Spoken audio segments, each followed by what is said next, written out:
ভাঙড়ে তৃণমূল নেতা খায়রুল ইসলামের ওপর হামলা, আহত শওকত ঘনিষ্ঠ খায়রুল সহ 4।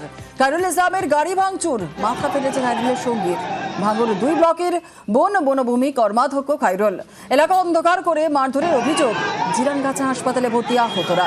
পোলেরহাটের দক্ষিণ গাজীপুরের ঘটনা, আইএসএফ এর বিরুদ্ধে হামলার অভিযোগ। তৃণমূলের অভিযোগ অস্বীকার আইএসএফ এর।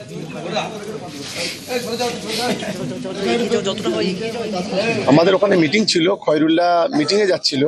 সেখানে যখন মিটিং হচ্ছে, মেন ফেলে দিয়ে চতুর্দিক থেকে সমাজ বিরোধীরা আমাদের কর্মীদের উপর আক্রমণ করে।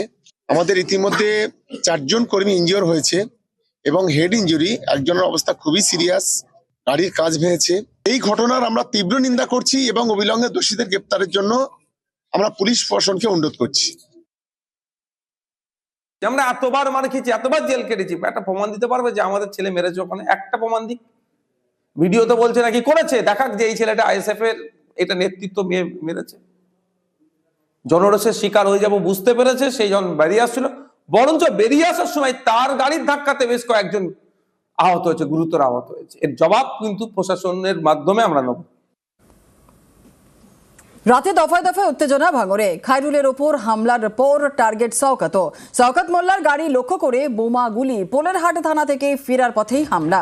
ঘটনাস্থল থেকে উদ্ধার 2টি তাজা বোমা। থানায় অভিযোগ ক্যানিং পূর্বের বিধায়কের।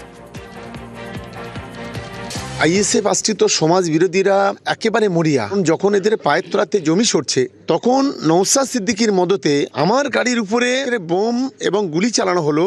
এটা অত্যন্ত নিন্দাজনক ঘটনা। পুলিশ সেখান থেকে লাইভ বোম সহ যে বোম চার্জ করা হয়েছে তারও সুতুলি সব উদ্ধার করে। এই আইএসএফ আশ্রিত সমাজ বিরোধীরা তারা এই ধরনের নক্কারজনক ঘটনা ঘটাচ্ছে। এটা ওদের কালচার, এটা ওদের স্বভাব। আমরা তৈরি চালান দেখি কত গুলি, কত বোমা। নওশাদ সিদ্দিকীর মদতে এই সমস্ত ঘটনা ঘটছে।